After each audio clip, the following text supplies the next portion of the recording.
Hi అందరికీ నమస్కారం. స్టాలిన్ సినిమాలో మెగాస్టార్ చిరంజీవి గారు ఒక డైలాగ్ చెప్తారు. ఆ డైలాగ్ ఏంటంటే, సహాయం చేసిన తర్వాత మరో ముగ్గురికి మీరు సహాయం చేయండి, మీరు సహాయం చేసిన తర్వాత వాళ్ళకు కూడా చెప్పండి, ముగ్గురికి సహాయం చేయమని చెప్పండి. ఈ సహాయం మంచి అనేది మల్టిప్లై అవ్వాలి, అలాగా చైన్ లాగా వెళుతూ ఉండాలి అని చెప్తారు. సో బహుశా చిరంజీవి గారు నిజ జీవితంలో కూడా అలాంటి మంచి పనులు చేస్తూ ఉంటారు. అవి కూడా ఇవాళ మల్టిప్లై అవుతున్నాయి అనిపించింది.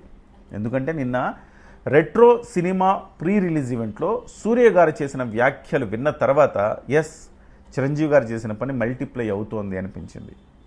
సూర్య గారు చిరంజీవి గారి వ్యక్తిత్వాన్ని, చిరంజీవి గారి సేవా దృక్పథాన్ని చూసి ఇన్స్పైర్ అయ్యి, చిరంజీవి గారు బ్లడ్ బ్యాంక్ పెట్టిన తర్వాత నేను కూడా ఎందుకు సేవా కార్యక్రమం చేయకూడదు అనుకొని ఆయన కూడా ఒక అగరం ఫౌండేషన్ అని పెట్టారు. మనందరికీ తెలిసిందే, చిరంజీవి గారు 1996లో బ్లడ్ బ్యాంక్ స్థాపించారు.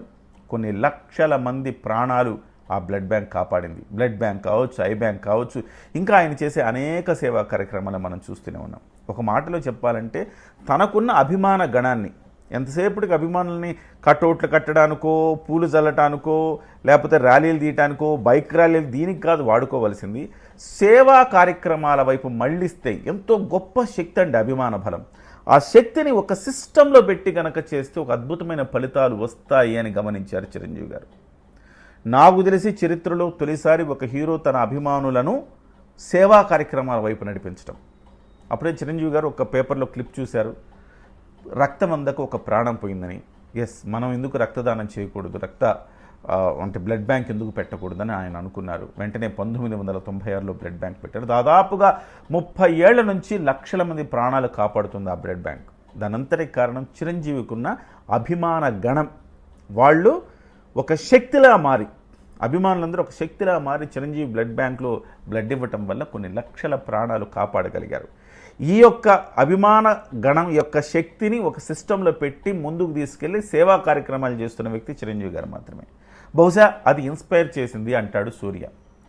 అలాగా తనకు కూడా విదేశాలకు వెళ్ళినప్పుడు చాలామంది తెలుగు వాళ్ళు కూడా నాకు అగరం ఫౌండేషన్కి డబ్బులు ఇచ్చారు, సాయం చేశారు, సో మీ అందరి సాయంతో నడుస్తుంది నా ఫౌండేషన్ అని చెప్పారు. అగరం ఫౌండేషను 8,000 మందిని గ్రాడ్యుయేట్లు చేసింది ఇప్పటి వరకు. అంటే చదువుకి దూరమైన ఒక తెలివైన పిల్లల్ని చదివించి మంచి గ్రాడ్యుయేట్లు చేసి ఒక ప్రయోజకులుగా తీర్చిదిద్దడమే అగరం ఫౌండేషన్ లక్ష్యం. ఆ లక్ష్యం అద్భుతంగా సాగుతోంది. 8,000 మంది పిల్లల్ని ఆయన గ్రాడ్యుయేట్లుగా మలిచారు. సో ఒక రకంగా చెప్పాలంటే దీని వెనుక చిరంజీవి గారు కూడా ఉన్నారు. ప్రత్యక్షంగా కాకపోయినా పరోక్షంగా 8,000 మంది వాళ్ళ గ్రాడ్యుయేట్లు అయ్యారు అంటే అందులో పరోక్షమైన పాత్ర చిరంజీవి గారిది కూడా ఉంది. ఇంతకుముందు నేను చెప్పాను చూసారా, మల్టిప్లై అవుతుంది అని. సో సూర్య గారి దగ్గరికి వచ్చి ఆగిపోతే ఓకే, సూర్య గారి దగ్గర నుంచి అది ఇంకా మల్టిప్లై అవుతుంది. నిన్న విజయ్ దేవరకొండ అదే ఫంక్షన్కి వచ్చి మాట్లాడుతూ అగరం ఫౌండేషన్ చూసి నేను కూడా స్ఫూర్తి పొందాను. సో సూర్య అన్నలాగా నేను కూడా పిల్లల్ని చదివించాలని, పిల్లలకి సాయం చేయాలని అనుకుంటున్నాను. సో త్వరలో ఒక ఫౌండేషన్ ఏర్పాటు చేస్తాను అని చెప్పారు. సో చూసారా, చిరంజీవి గారు బ్లడ్ బ్యాంక్ ప్రారంభించడం ఏంటి, ఆ తర్వాత 15 ఏళ్ల క్రితం దాన్ని చూసి ఇన్స్పైర్ అయ్యి అగరం ఫౌండేషన్ని ఈయన ఏర్పాటు చేయడం ఏంటి, 15 ఏళ్ల తర్వాత అంటే 30 ఏళ్లకు చిరంజీవి గారు బ్లడ్ బ్యాంక్ స్థాపిస్తే 30 ఏళ్ల క్రితం దాన్ని చూసి ఇన్స్పైర్ అయ్యి నెక్స్ట్ జనరేషన్లో ఒక ఆయన సూర్య గారు 15 ఏళ్ల క్రితం దాన్ని అగరం ఫౌండేషన్ రూపంలో మళ్ళీ ఆ మంచిని ముందుకు తీసుకెళ్లారు.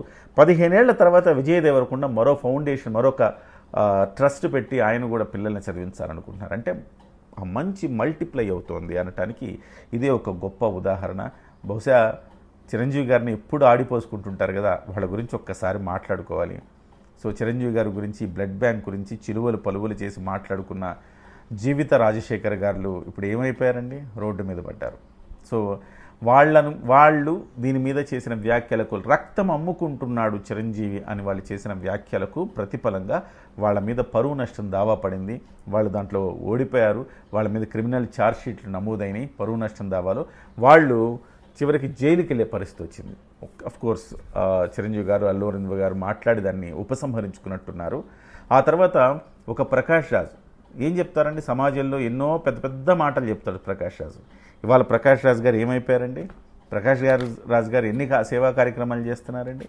అలాగే రామ్ గోపాల్ వర్మ ఉదయం లేస్తే ఫోన్ సైట్స్ చూడడము, ఫోన్ వ్యవహారాలు మాట్లాడడము, అవే ఆ జుగుప్స కలిగించే పనులు చేయడం తప్ప రామ్ గోపాల్ వర్మ వల్ల సమాజానికి ఏమైనా ఉపయోగం ఉందా చెప్పండి. అలాగే జగన్మోహన్ రెడ్డి గారి గురించి మాట్లాడుకోకపోతే తప్పు చేసిన వాళ్ళం అవుతాం. జగన్మోహన్ రెడ్డి గారు 1,00,000 కోట్లు ఉంది అని ఎప్పుడో 15 ఏళ్ల క్రితమే 1,00,000 కోట్ల ఆరోపణ ఉంది ఆయన మీద. మరి ఇప్పటి వరకు కనీసం ₹1 కోటి వరదల్లో ఇచ్చానని చెప్తారు. ఆ ₹1 కోటి కూడా ఇచ్చాడో లేదో తెలియదు.